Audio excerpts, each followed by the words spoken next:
for it. Welcome to the R&R Show. Sit back and relax and enjoy the best little sports show ever. I'm your host, Michael Roope, and this is my co-host, William Rumsey. Hello, William. Howdy. We are joined today by former head coach of the Cincinnati Bengals and current wide receivers coach for Dartmouth, one David Shula. Hello, David.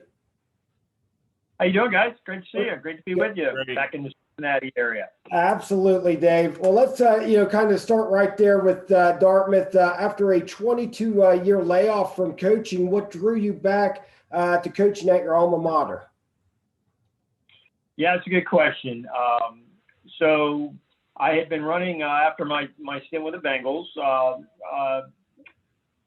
Looked at opportunities, football, not football, and had a chance to join a restaurant franchising company that my dad had associated his name with back in the late 80s, Shula Steakhouses. And they were looking for somebody to come in and run the day-to-day. And I didn't know anything about the restaurant business, but I knew how to manage people and would learn the business. And the guy that did know all about the restaurant business was still, obviously a part of it and an owner. So after doing that for 22 years, I was brought somebody in to run the day-to-day and looking to kick back a little bit. My wife and I are our three sons are grown now, and we have three grandsons. And we're down here in Jupiter, Florida, and I had stayed close to Dartmouth College football, and their head coach is a guy named Buddy Stevens, who was a teammate of mine. He was a senior when I was a sophomore, and he was quarterback, and I was a receiver, and we won the championship. And we were on a really good team in 1978. Now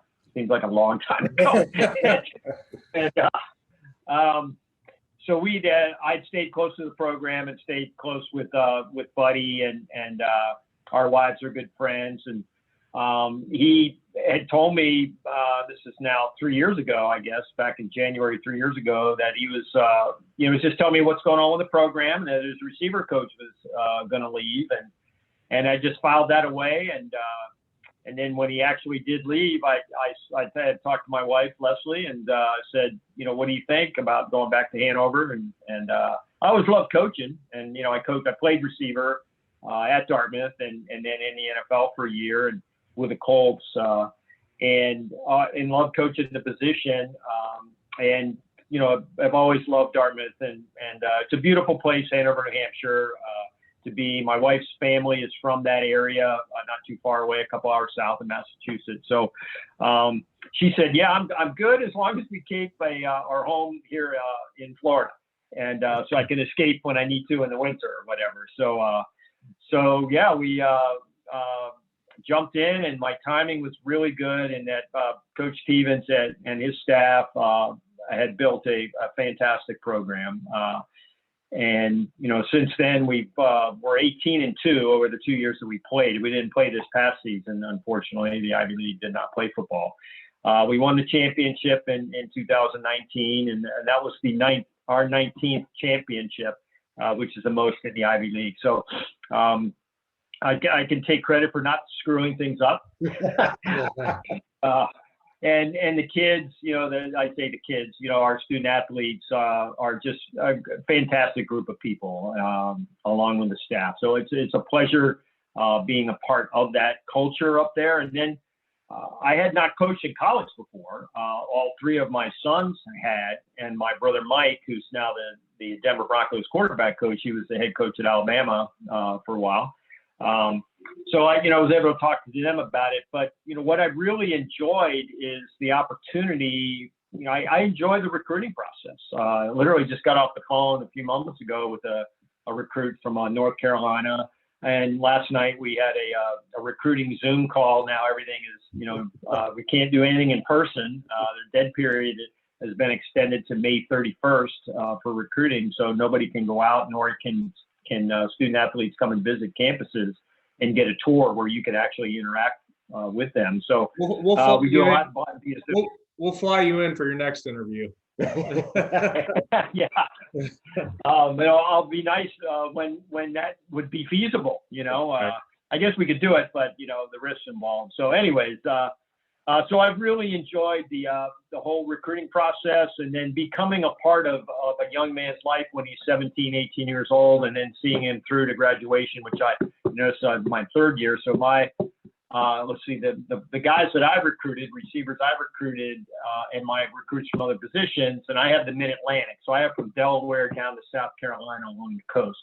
So my guys will be, or sophomores now, will be juniors next year. So, but the receivers that I inherited, to see what they've gone on and done out in the world, and they're all over the world, literally, or United States at least. We got one in Hawaii, San Diego, a couple in Texas and the Northeast. So it's really great to see them out and about and doing, great things, which, getting a degree from Dartmouth College opens so many doors for you that will let you chase your dreams, whatever it might be for the rest of your life. And then we've also been pretty darn good in football. And we have two guys currently in the NFL.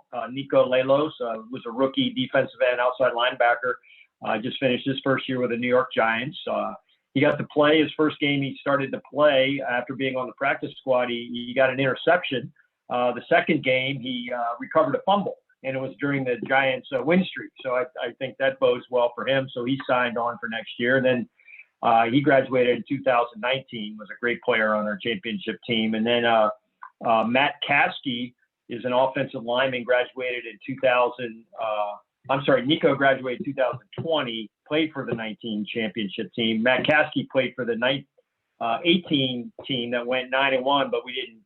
Princeton went 10-0, so we didn't get a share or part of the title.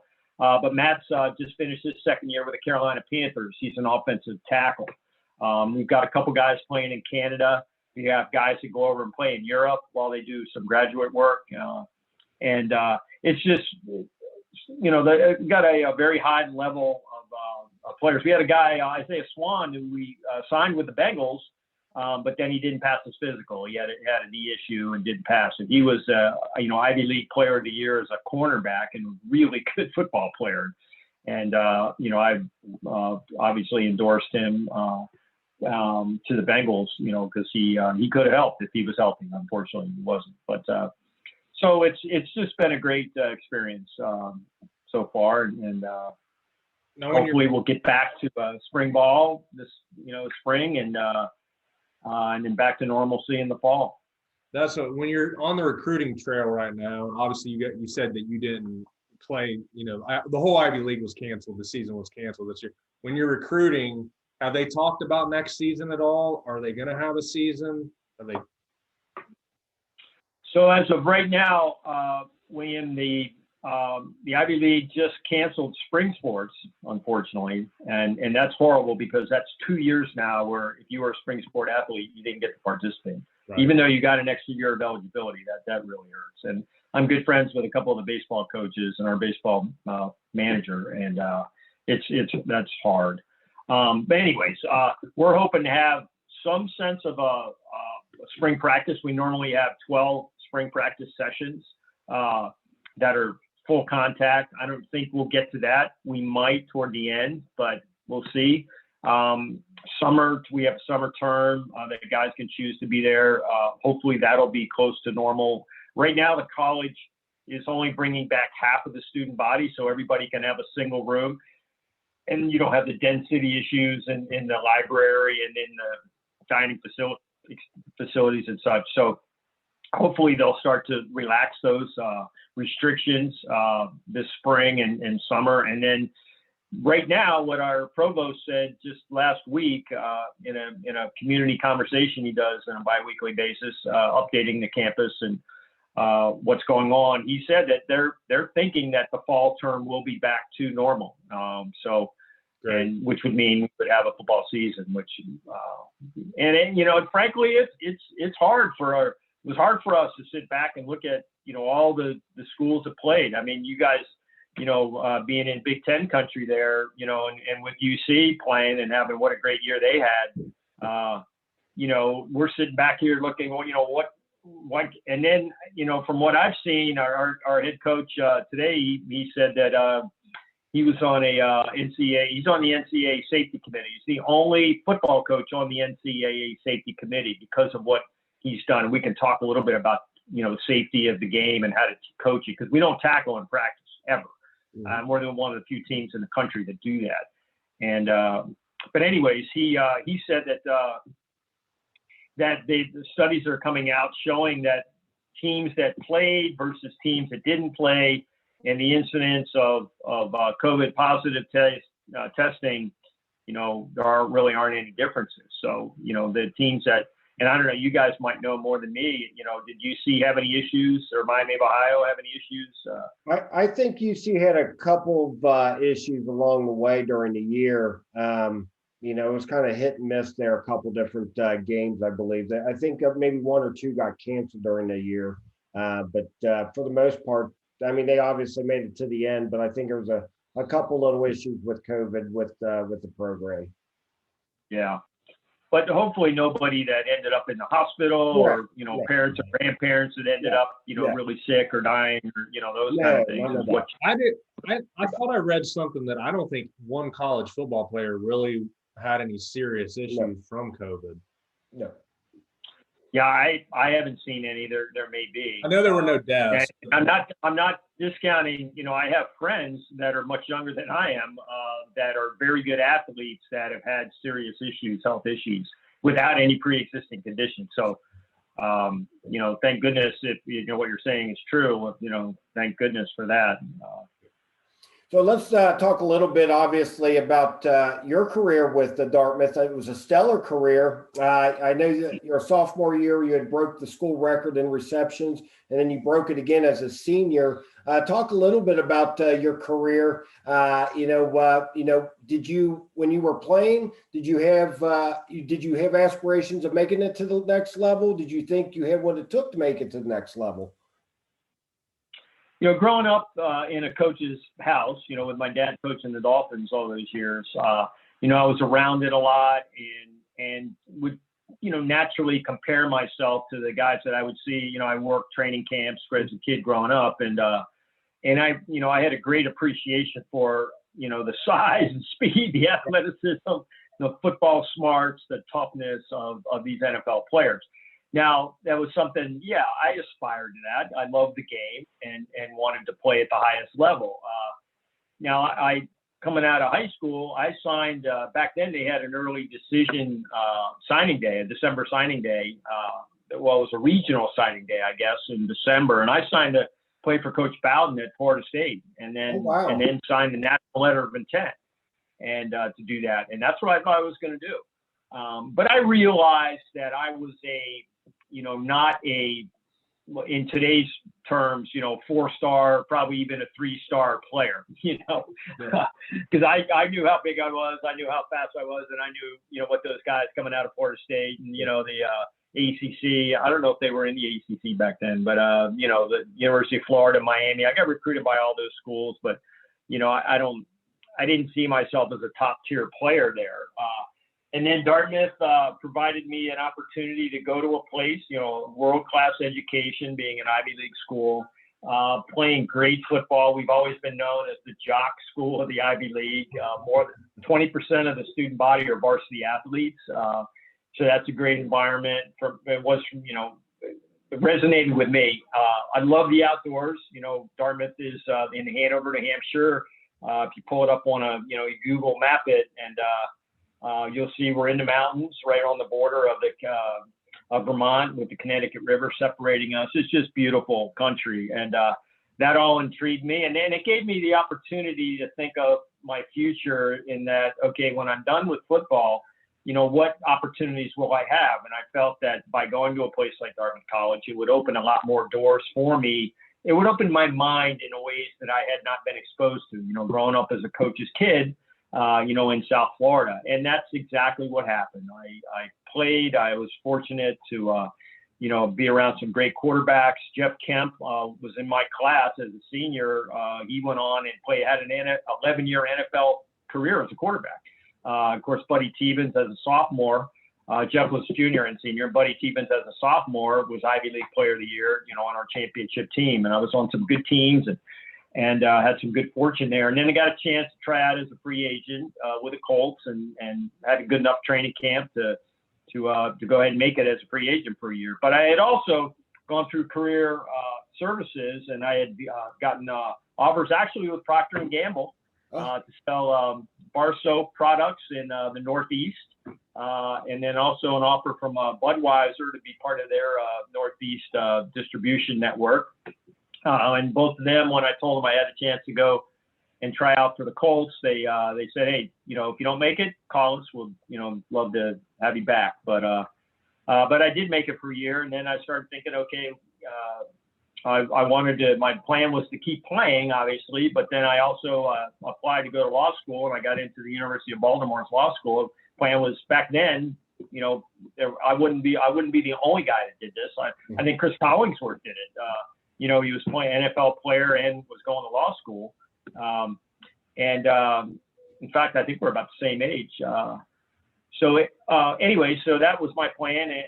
But then I got cut by the Colts. So then I went to law school full time and ended up. But those thoughts, the reason I'm bringing it up is I never would have had those thoughts or felt I could do that if I had to gone to a place like Dartmouth, which pushed me academically. I was around guys that were high and women that were higher achievers. And my wife being one, my wife was a summa cum laude at Dartmouth, played tennis there.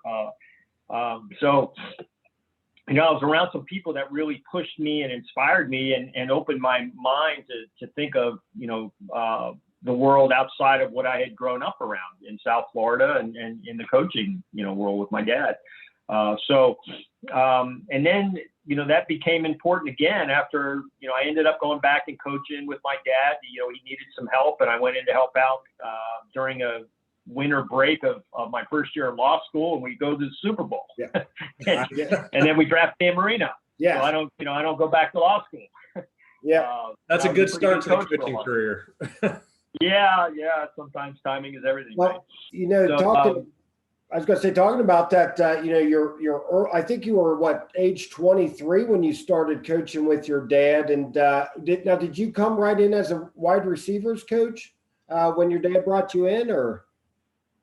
Well, yes, and tight ends and quarterbacks. Okay. So, what happened was I knew the language. I had worked there in the summers, and I knew how they called plays, and I kept, charted plays in practices and during games. And then let's see, this is now December of 1982.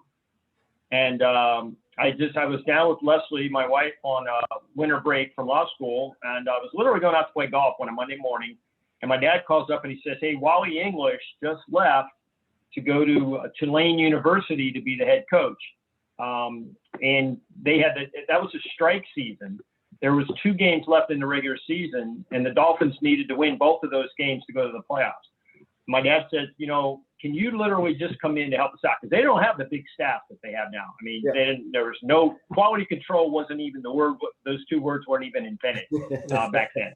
And, they had one secretary that, typed up the game plan, and things like that. So they needed help just to run the projector. And on the offensive staff was Coach English had the quarterbacks, receivers, and the tight ends.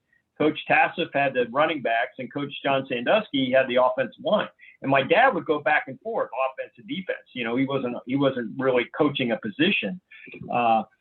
So I just went in and, ran the projector and just kept my mouth shut and helped them put the game plans together. And then as, time went on, we end up winning both games.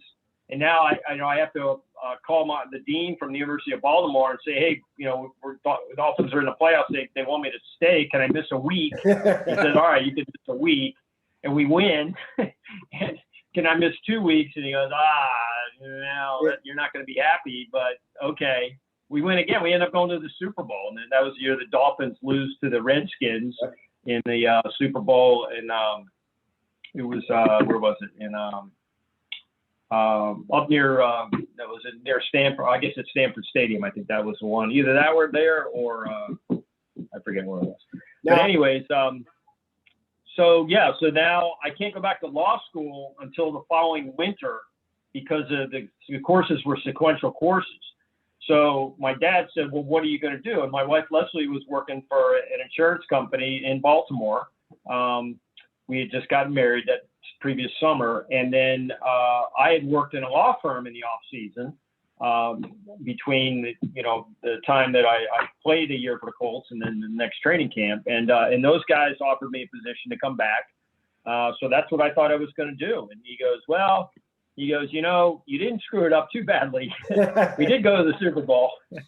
He goes, I'll offer you a position for 1 year. And if it doesn't work out, you can go back to law school and we'll see how it goes. So then we draft Dan Marino that spring in the 27th pick or something like that, 28th pick. And the rest is, I was a good coach for a long time. Well, and even to back up a step, right, as you're a wide receivers coach, you had the privilege of coaching the Marx brothers, Clayton and Duper. How much fun was that, you being a receiver yourself and then getting to, coach up Duper and Clayton? That had to be a lot of fun. It was terrific. They're like sponges as young guys. And then also, we had some, I was, a young guy. I was like, I think I was the same age as Mark Duper and Mark Clayton, maybe a year younger. But we had some veterans on the Dolphins, guys like Nat Moore, great player for the Dolphins. He's in their ring of honor.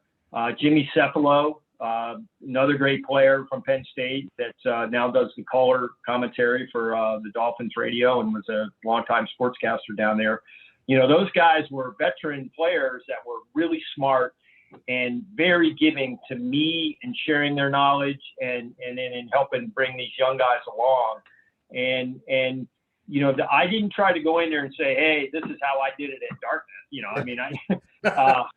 I learned some good things. I had some good fundamentals and I could help these young guys develop. But when it came to, understanding how to beat Lester Hayes or Mike Canes and bump and run when we played the Raiders, I was looking at that, how'd you do this in the past, So it was a great environment. My dad had and then the coaches on the staff, Coach Sandusky and Coach Tassif were my dad's age, so like second and third fathers to me.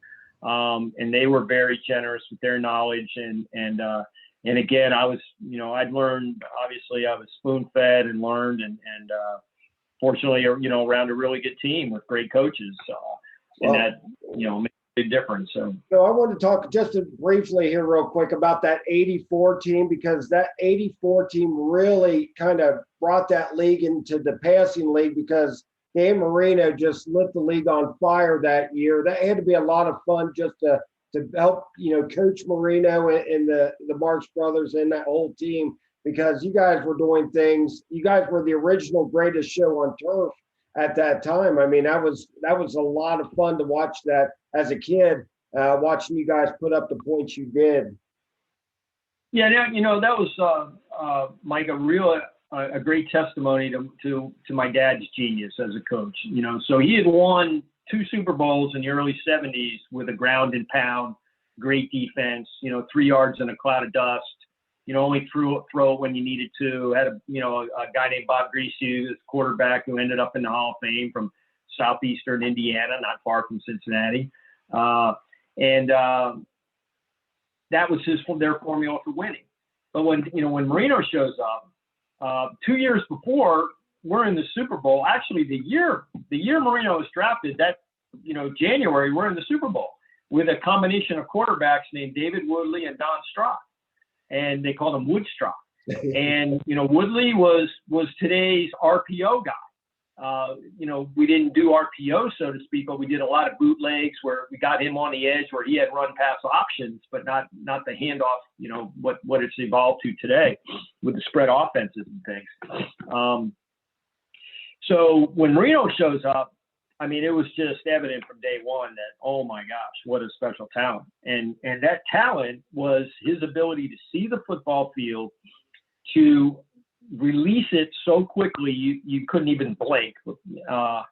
And then his accuracy, his arm strength, his touch, he could make any throw you wanted. And he was a good enough athlete to move around in the pocket and avoid the rush. Big, strong, physical guy, and not encumbered by decision-making issues, which a lot of quarterbacks get.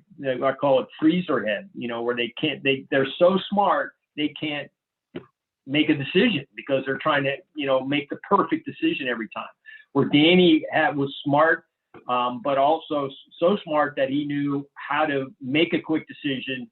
And, he came up with some words. I'm not sure if he came up with them or around his time, he'd say, hey, I just pick a guy and let it fly, and we'd ask him sometimes, how, his read was to the left, but he found the guy wide open on the right for a touchdown, and they were blitzing on the left, and he should have thrown it there, but he throws it to the right. And we'd say, how'd that happen? Just so we would learn from it. And I just saw it, coach. I could feel it, and, one of those, talents that, obviously, Hall of Fame generational type guy. So, yeah, we were not super sophisticated. We just were smart enough to let our good players play and let Danny do what he could do. He was great at the 3-step passing game. We weren't in a whole lot of shotgun back then, except in long yardage or 2-minute situations. But him getting the ball and getting it out of his hands, and then, with Duper and Clayton and Nat Moore and Jimmy Cepolo were all there early on, and a guy named Joe Rose is a tight end, good receiving tight end. We would just get the ball in their hands and then let them do their thing. And, our flat, inside guys run into the flat and outside guys run in 3-step slants. I mean, our average per catch was like 12 yards because, they catch it at 4 and then make somebody miss. And that's makes play calling pretty easy when you can think of a play that's going to design to get you 4 or 5 yards, but ends up averaging like 12. It makes life a little, So to take you off the field a little bit, so you have the father-son dynamic on the same team coaching. Was he tougher on you than the other coaches? And then when you guys left the field, did you try to leave business at the office, or how was that dynamic? It's a great question. Early on, I never said dad in the office. I always said coach. Just as a kind of a symbolic thing, it just seemed natural to do. In a staff meeting, I would say, "Hey, Dad, what do you?" When the few times I did speak up, was he tougher on me? There were certain times I think, when you get when you're putting in the hours that coaches do, and you go through the highs and the lows. There are times when you're super tired, you're emotionally raw. And I think at times, he maybe jumped on me a little harder than he would have if it was, John Sandusky or Bill Arnsparger or Carl Tassett, those guys. But that was few and far between. We had a great relationship. And then, to your point about being off the field, Leslie started having babies right away. So, he was very engaged in being a grandfather. Of course, my mom, Dorothy, was still alive at that time. And she just loved having the little guys around, and he, it was interesting for him. Now here he has his son coaching with him, who has his kids. So now his grandson kids, and so he would. There was a swimming pool outside of our. We were on a college campus for our training camp and for our daily workout area. And kind of like Spinney Field, except without the overhead and the water treatment plant. Anyways, our Leslie would bring our oldest Dan, who was a young guy. He was born in '83, so he was there for 5 years. I was there, and then our middle son Chris ended up being a Red Hawk, played for the Miami of Ohio with Sean McVay. They were teammates. He's coaching with Sean now as a linebacker coach out there. Anyways, they come by and our youngest son, Matt, was just born my last year there. So they'd come by, in between our afternoon practices and our evening meetings and just jump in the pool. And my dad would come out and be a grandpa, which was neat. And I'd bring him over to the cafeteria and, you just see his, he would smile, just light up the room. And here's, the tough guy, Don Shula, as a grandpa, so it was, those were really special times. Thank you for sharing that. Yeah. I appreciate that. Well, before we fast forward out of your time with the Dolphins, Coach, and I do have to ask you one more question about the Dolphins, and that is the famous 1985 game against the Bears. Talk a little bit about the excitement, the buildup. I don't know. I can't remember what the Bears were at that time, maybe 13, 14 wins, something like that, and coming to your home stadium. Talk about the excitement, the buildup, and then ultimately the victory, how your dad felt. Did he have a little bit more excitement? Obviously his team was the only team being the undefeated team through the whole year. Yeah, absolutely. And a lot of those guys from that undefeated team came back. Larry Zonka and Jim Kick and Mercury Morris and Nick Bonacani and Dick Anderson, Larry Little, they're all on the sideline, looking at things. And I remember I was fortunate to coach in that game, and I remember going out for pregame warm-up, and the place was almost packed. And the Orange Bowl, they packed you in at 80,000 people on bench seats. And the atmosphere still gives me chills to this day. Maybe the greatest atmosphere I've ever been a part of as a player or a coach in any game, including the 2 Super Bowls and now 2 Ivy Championship games. Yeah, it was a night to be remembered in that we knew what was at stake. We had a great plan against them. They were just killing everybody on defense and with their bear front, Buddy, I'm forgetting his last name. Buddy Ryan. Buddy Ryan, I'm sorry. Yeah, but Coach Ryan and his defensive, was based on pressure in the quarterback, and they had some amazing athletes with the Fridge in the middle and Richard Dent and the Wilbur Marshall, and gosh, it seemed like every one of them. I think they're all in the Hall of Fame. Steve McMichael. I mean, just Dan Hampton. I can still picture them. And you say Ron Rivera? So we just. I'm sorry. Ron Rivera, was he on that team? Ron Rivera, yeah, he was on that team. Absolutely, yep. So we came up with just a simple idea, which was, your choices were either to pack it in, try to block them up, and hold the ball and throw it down the field because you had opportunities if you could hold them off, or spread them out and throw the ball quickly. And we figured with Marino that was one of his strengths. So let's do that. And then we had the second idea of, okay, well, let's take our tight end out, not put him right next to the tackle, put in Nat Moore. We split him out away from the tackle, which you see almost every snap in college now, and in a lot of the pro teams. So now Wilbur Marshall, who would line up over the head of the tight end with another linebacker outside of him, and the tight end would never get off the ball because he was just jammed up. So now Wilbur Marshall's got to come out and cover Nat Moore. That was a mismatch because Nat wasn't going to let Wilbur get his hands on him. It was smart enough to do that. And we just torched him in the first half. I think we had 31 points or something like that. And they couldn't stop us. And then, now, Jim McMahon didn't play, and our defense was very good also. And, we were making good stops there. But yeah, just to be a part of something like that and what it meant. Now, what would have been really a great follow-up was we screwed it up, unfortunately. So the Bears go on and win the Super Bowl. They beat the Patriots pretty handily. We are in the AFC Championship game against the Patriots. I remember. And I think we had 4 turnovers in the first half. And didn't give ourselves a chance. And so we don't get the rematch opportunity, or they don't get the rematch opportunity. But that would have been awesome. That would have been something. To see that rematch. What you got? So your next move was to the Cowboys. So you obviously the Shula name, to Dan Marino, to Troy Aikman, and then eventually Boomer Esiason. Obviously, all successful in the NFL. Do they share DNA? I mean, what is something that puts folks like that over the top in a league like the NFL that's just top of the elite athletes, super tough. I don't think people talk enough about how tough NFL quarterbacks are, or college quarterbacks. I mean, the hits that those guys take. You saw what happened to Patrick Mahomes in the Super Bowl. I mean, I think he got hit 30 times. I felt bad for him, with the line issues that the Chiefs were having, and they didn't try to run the ball. But so you got to have dirt toughness about you.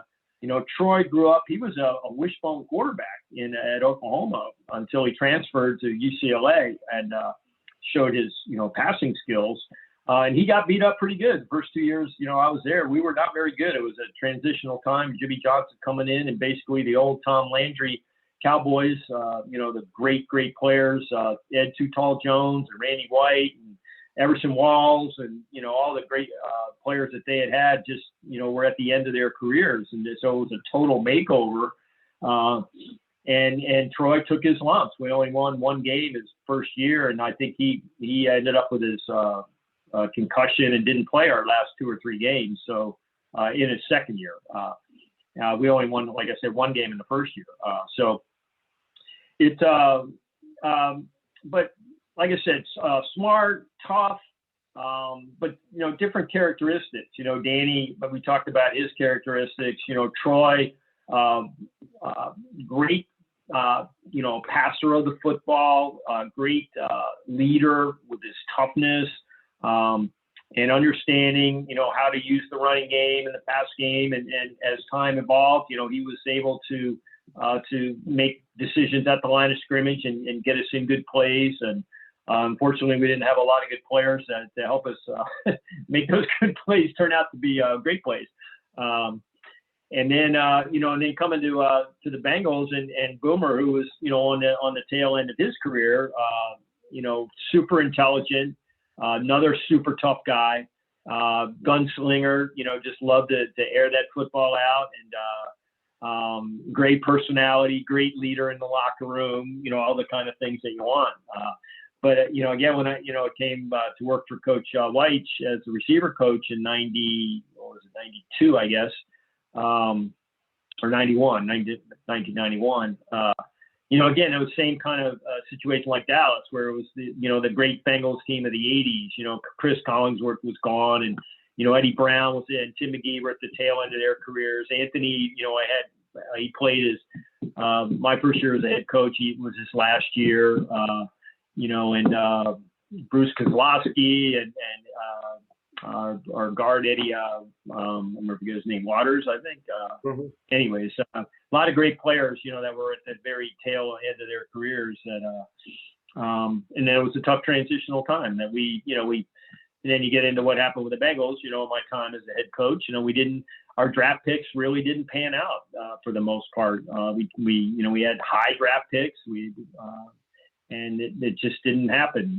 From the David Klingler to Danny, the defense Wilkerson, and then John Copeland, I think were my first 3 number 1 picks, or ours. And, none of them really panned out. And then that's tough to overcome that. Kajana Carter blows his knee out in the second carry, I think, in a preseason game. So, yeah. Those things. And there are things I could have done better, and we could have done better as an organization. But, those are tough times. But yeah. Now we wanted to touch a little bit on Klingler. Obviously, it does put an organization when you're drafting that high, kind of behind an 8 ball when it's a miss. As far as the Klingler pick, I mean, who ultimately, in the organization said that's our guy? Was it you? Was it a mixture? I know. So the way the decision making went while I was there was, Mike Brown he had the final say. Yep. But most of the information, I would say, came from the coaching staff. We had a few scouts, not many. Yeah. I know that.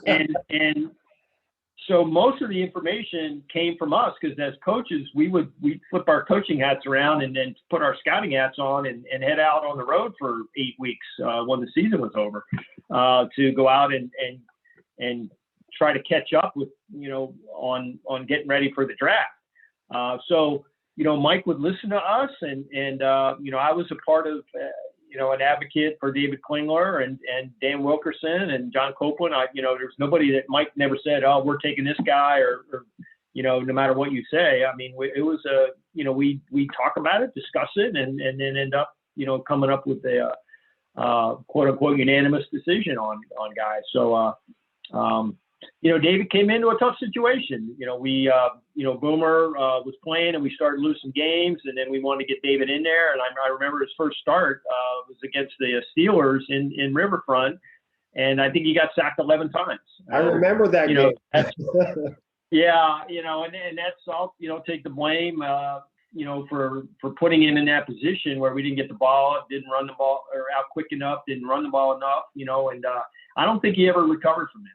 He was literally just beat up and shell-shocked. And I think we maybe underestimated his transition from the run and shoot style of offense that he had so much success with at the University of Houston under June Jones to trying to convert him to a traditional style drop back quarterback in the NFL. And, it might've been something if he had the luxury of sitting back for a year or two, things may have been different if we were a better football team also, but those things didn't happen. Maybe if he would have taken the Carson Palmer route, got to sit behind John Kitna for a year, I think that helped Carson in the long run. Yeah. I don't know of too many examples, William, where it didn't help. Right. I'm trying to think. You guys are probably more in tune with things big picture wise. Think of a quarterback that might have sat back that because he sat back, it hurt him. I don't, obviously Steve Young, Aaron Rodgers. There's a lot of great stories. I know the rarities are the Peyton Mannings of the world. And Eli's that come in and hit it, right from the start.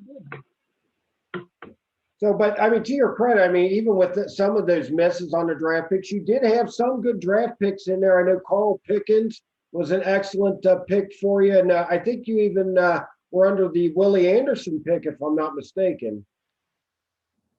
Yeah. Willie, we took him. I think my last year might've been his rookie year. So, there were some guys that ended up going on and having good careers, and we were happy for that. So, it wasn't all bleak and horrible. But now, as far as your teams, I know you had a rough start a couple years there, but I know in that 95 season, you guys got up to the 7-9 mark. I know after that season, there was I remember as a kid, there were some high expectations going into that next season. Did you personally think that you had all the pieces in place to take even the next step that following season, or? We knew we had to continue to get better, but we certainly felt we were going to build on that. Absolutely. And the way that season went was not, that was a tough one to take after getting a taste of, when you're in the week 14 and 15, and you're still talking about playoff possibilities. And then, you start out I know we started out very poorly the next year, ended up, I think we only won 3 games. Correct. I believe. Yeah. That was tough. We thought that we had, set the stage for, to make a playoff run, and didn't happen. Yeah. So you touched on a game Klingler got sacked 11 times against the Steelers. Bill Cowher came in, was hired the same year for the Steelers. You guys weren't similar in age. I think he was 34, you were 32. Were you guys friends? Did you talk to each other, maybe about the philosophical differences between the Steelers and Bengals and things like that? We did because of our age, and then our wives. His wife, who has since passed away, unfortunately, she played college basketball. So Leslie and I, and I'm forgetting his wife's name now, and Bill, when we went to league meetings, we'd end up playing tennis together and go out to dinner, which was great. Having the and we did. The Steelers, being a family-run organization like the Bengals, there are a lot of similarities. So we shared some things as much as you can, with a division rival. Sure. But, good guy. Now, just touch on this briefly. When you ultimately got fired, did that cut you off guard at all, or did you think it possibly could be coming? When we were, I think we were 1-5 or something like that. I think it was like 1-6 maybe, or something like that. Yeah. 1-6. Yeah, we ended up 1-6 and I got fired. So I knew that going into the season, being my, it was my 5th year. And it was time after having some success, and then it was time to take it to the next level. And then, when we got off to such a rough start, I can't say that I was surprised, after I guess we lost out at San Francisco, was my last game. And, I remember I would always sit next to Mike Brown on the team plane. And, there was very little conversation that went on. And on that long flight back after blowing that game, I think we were up 14-0 in that game, and then blew it. And so now I can't say that I was totally surprised. Obviously, very disappointed, and felt bad for the staff, and and for the Bengal fans, and for the Brown family that had invested a lot in me, and I wish things had turned out differently. Yeah. Now, just one last question about from my perspective. I don't know if you have any more, William, but looking back at it, do you wish you would have took your first gig somewhere else?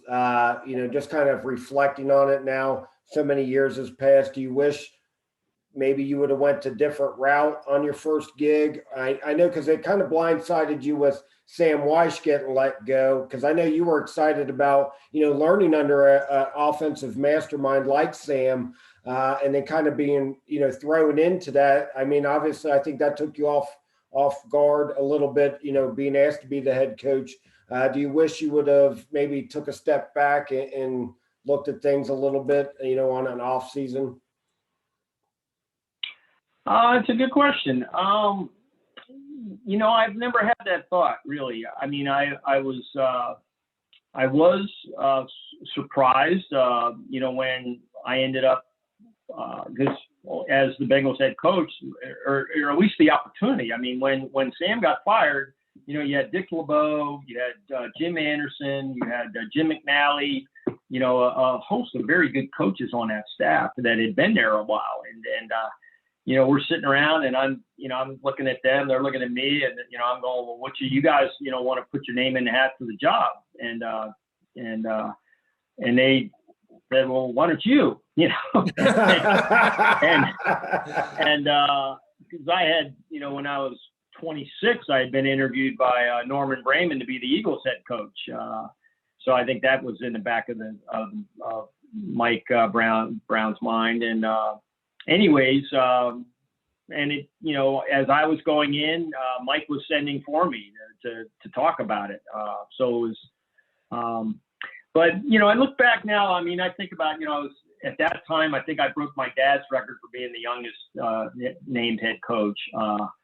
And what a great opportunity at such a young age. It feels like another lifetime ago for me. Yeah.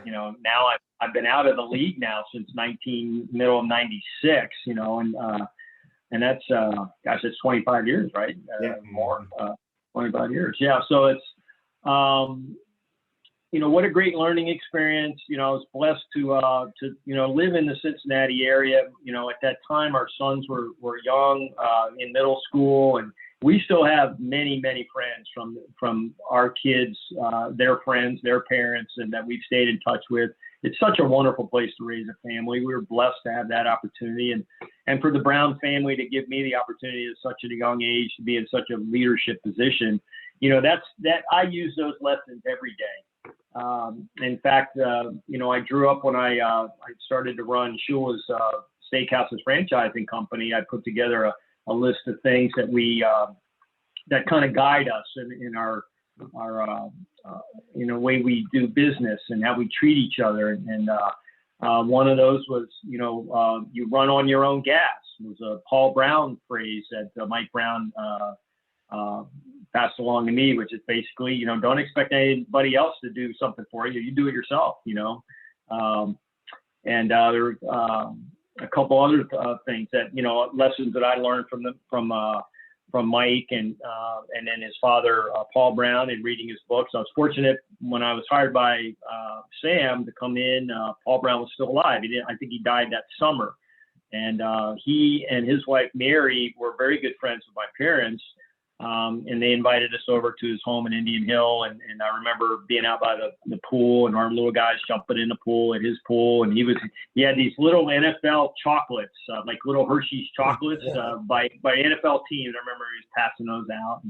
But just to be around, a great NFL family like the Brown family, taught me so many great lessons in life that, I use every day. Yeah, that's great. Now, as we're kind of wrapping this up, Dave, I just wanted to talk to you a little bit. I've read a few places that you're an avid golfer and tennis player, and also you do some triathlons. Is that correct? Yeah. The golf and tennis have kind of gone by the wayside, and I started into triathlon actually probably almost 20 years ago now, and which is swimming, biking, and running, and progressed to South Florida is a nice place to be able to do those things. So I've done 4 Ironman distance triathlons. I read that. Wow. Was able to complete those, and just did a race actually in December down here, and I'm still in Florida now actually because of COVID. I'll be back in Hanover at the end of March, but for spring term.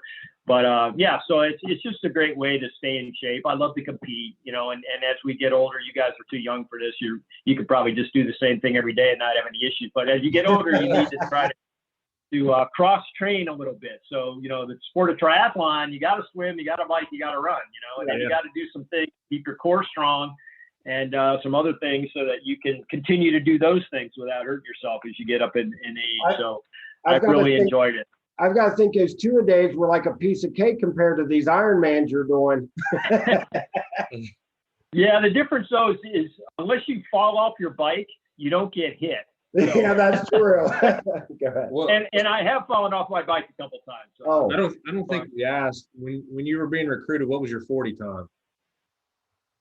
When I was I think I ran for the Colts. I think I ran a high, like a 4.65 or something. And that was believe me, that was the good Lord shining His light upon me, a lightning strike, where in that one time, because I don't think I could run that on an every down basis. But I guess I was fast enough to, have a good college career and make it 1 year as a punt returner is basically all I did, and kickoff returns for the Colts. So.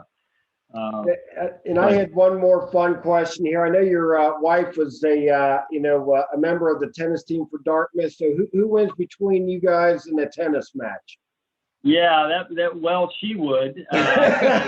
We played singles, but I did use my Dartmouth career to figure out that I was better playing with her than against her, and we're a pretty good doubles team together with her leading, of course. Excellent. And then one last question.